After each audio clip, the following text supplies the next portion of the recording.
Vote अधिकार यात्रा के समापन के साथ ही आज कांग्रेस के राष्ट्रीय अध्यक्ष ने एक ऐलान कर दिया।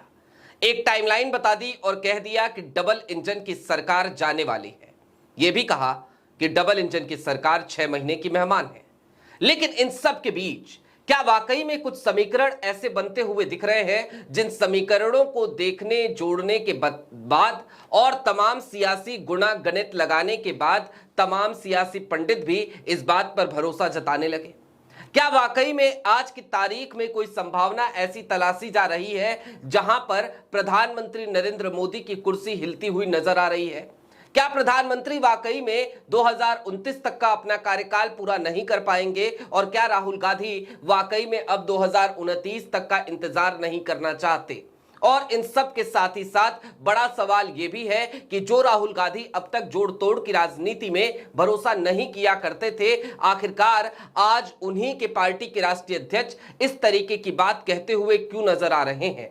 सारी बातें जरा विस्तार से करेंगे। नमस्कार, मैं स्वप्निल और आप मुद्दा देख रहे हैं। दोस्तों, आगे बढ़े उससे पहले एक छोटी सी अपील है।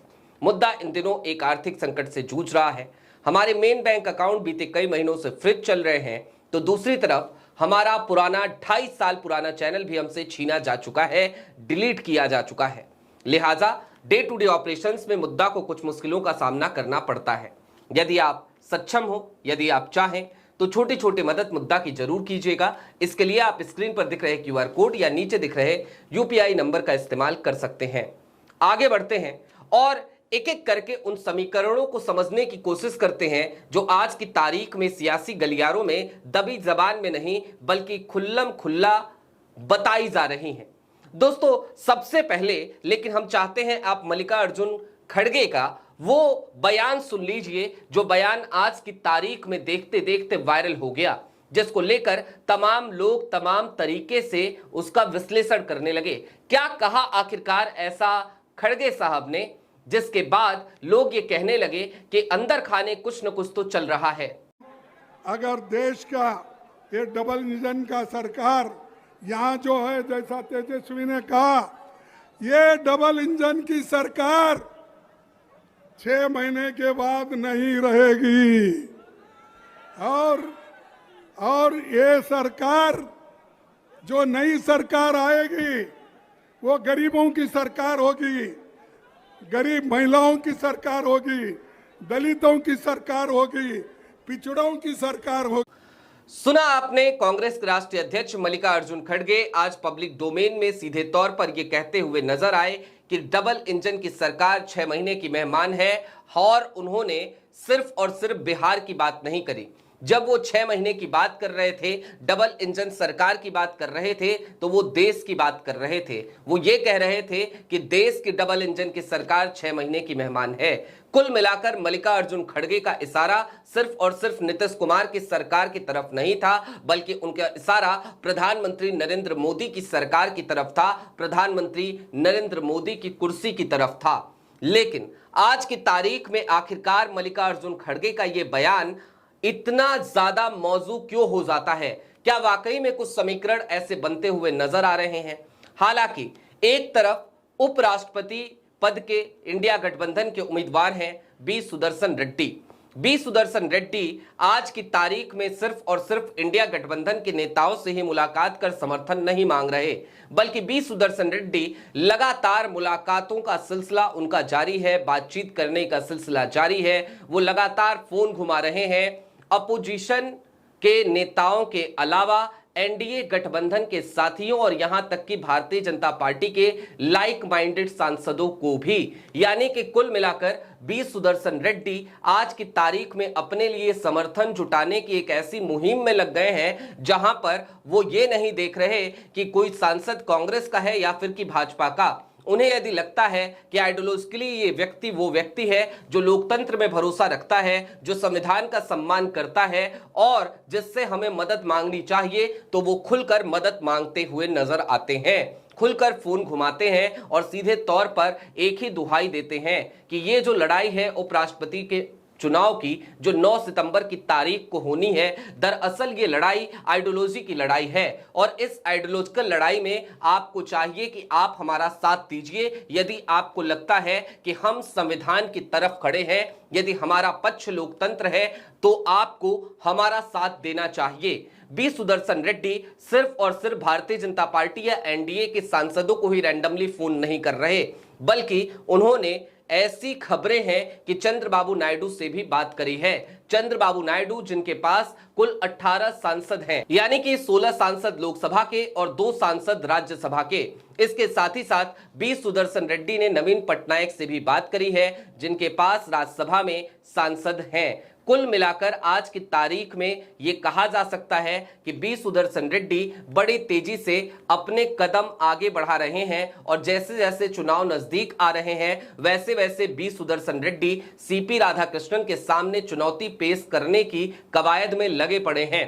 लेकिन क्या बी सुदर्शन रेड्डी की ये तमाम कोशिशें कारगर साबित हो पाएंगी? जाहिर सी बात है, इसका पता 9 सितंबर की तारीख को ही चलेगा। अभी तक एनडीए को कोई नुकसान होता हुआ तो नजर नहीं आ रहा।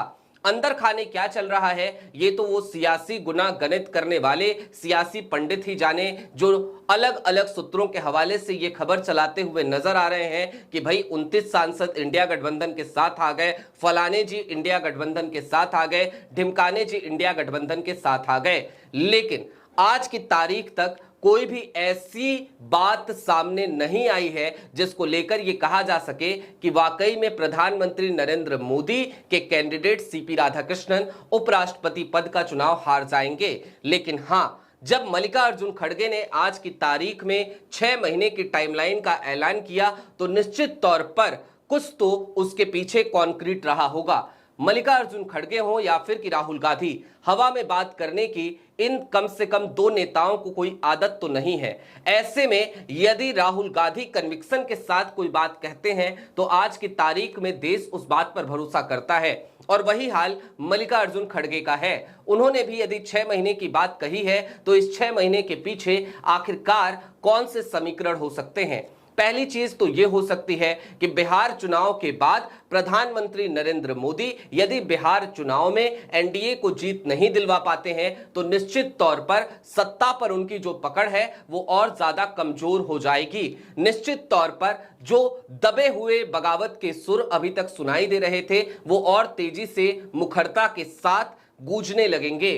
और साथ ही साथ यदि बिहार चुनाव में प्रधानमंत्री नरेंद्र मोदी हार जाते हैं, यानी कि एनडीए हार जाता है, नीतीश कुमार हार जाते हैं, बीजेपी हार जाती है, जेडीयू हार जाती है, तो निश्चित तौर पर प्रधानमंत्री नरेंद्र मोदी के लिए एक संकट काल की शुरुआत हो जाएगी। और ऐसे में क्या चंद्रबाबू नायडू वाकई में कोई खेल कर देंगे? क्या चंद्रबाबू नायडू ऐसे में इसी मौके का इंतजार कर रहे हैं कि बस वो मुफीद मौका आ जाए, वो सही मौका आ जाए जहां पर हम समर्थन वापस ले सकें?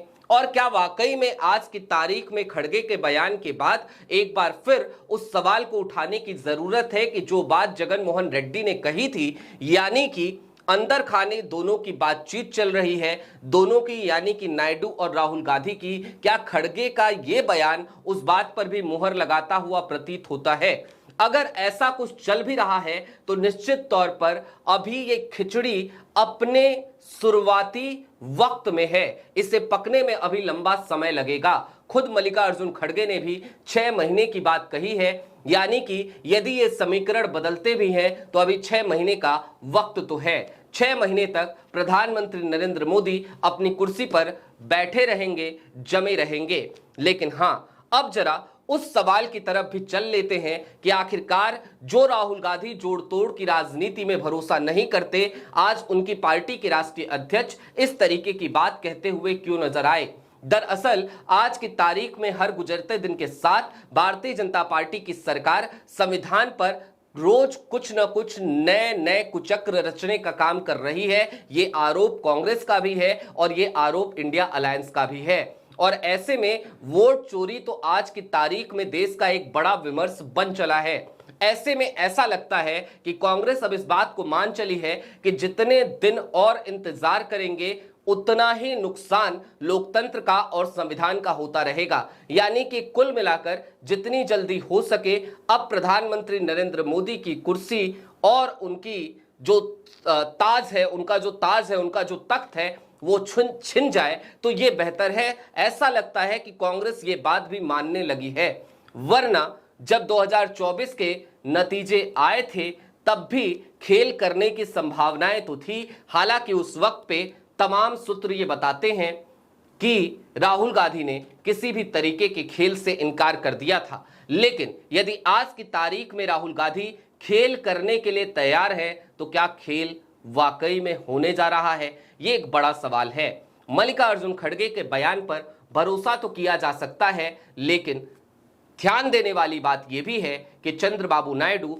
एक मजे हुए राजनेता हैं और आने वाले दिनों में तमाम समीकरणों को देखने के बाद, नंबर गेम को ठोक बजाकर जांचने परखने के बाद ही चंद्रबाबू नायडू कोई कदम उठाएंगे।